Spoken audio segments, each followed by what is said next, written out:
रामकृष्णारी मित्रांनो, सर्वांना जय भीम, जय शिवराय। मित्रांनो, भारतीय जनता पार्टी आणि आरएसएस यांच्यामध्ये वाद सुरू आहे। मित्रांनो, या वादावर उद्धव ठाकरेंनी भाष्य केलेलं आहे, माननीय प्रकाश आंबेडकर साहेबांनी भाष्य केलेलं आहे आणि त्याचबरोबर टीव्ही चॅनल्सवर सुद्धा यावर भाष्य सुरू आहे। आणि मित्रांनो, भारतीय जनता पार्टीचे जे अध्यक्ष आहेत नड्डा, या नड्डांनी सुद्धा यावर भाष्य केलेलं आहे। परंतु मित्रांनो, भारतीय जनता पार्टी आणि आरएसएस यांच्यामध्ये खरंच वाद असू शकतो का?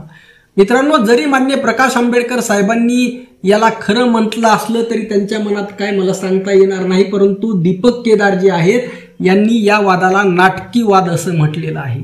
मित्रांनो, माझं मन सुद्धा सांगतं, कारण भारतीय जनता पार्टी आणि आरएसएस एकाच नाण्याच्या दोन बाजू आहेत आणि एकाशिवाय दुसऱ्याचं अस्तित्व नाही आणि दुसऱ्याशिवाय पहिल्याचं अस्तित्व नाही।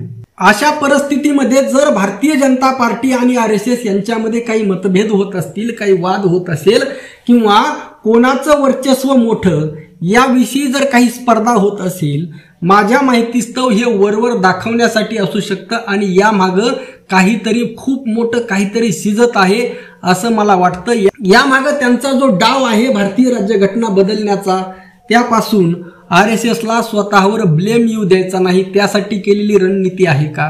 कारण दीपक केदार यांनी याविषयीचा संशय बोलून दाखवलेला आहे। मित्रांनो, या अनुषंगाने यावर कोणीही चर्चा करत नाही, त्यामुळे आगळा वेगळा असा विषय खास तुमच्यासाठी घेऊन आलेलो आहे। आणि मित्रांनो, आपण सर्वांनी सुद्धा यावर विचार करणं गरजेचं आहे। मित्रांनो, प्रत्येकाची विचार करण्याची पद्धत वेगवेगळी असते, परंतु आतापर्यंतचा माझा जो अनुभव आहे राजकारणाचा असेल, समाजकारणाचा असेल, राजकारणापेक्षा समाजकारणाचा मला जास्त अनुभव आहे। आणि मित्रांनो, राजकारणाकडे सुद्धा मी अनेक दिवसांपासून पाहत आहे, निरीक्षण करत आहे आणि त्यावरून सुद्धा माझा एक असा आगळा वेगळा अनुभव आहे की भारतीय जनता पार्टी आणि आरएसएस यांचं जे भांडण आहे ते नकली भांडण आहे, त्यामध्ये काहीही तथ्य नाही असा माझा स्पष्ट आरोप नाही, तर यामध्ये 100% तथ्य आहे मित्रांनो। कारण भारतीय जनता पार्टीला आरएसएस पासून आणि आरएसएसला भारतीय जनता पार्टीपासून वेगळं करता येणार नाही।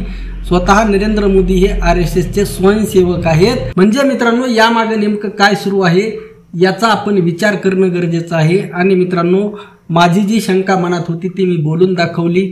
तुमचं यावरचं मत नक्की कळवा, तुमच्या कॉमेंटच्या आधारे परत एक मी असा आगळा वेगळा व्हिडिओ बनवणार आहे। तुर्तास रामकृष्णारी, जय जगद्गुरु, जय शिवराय, जय भीम।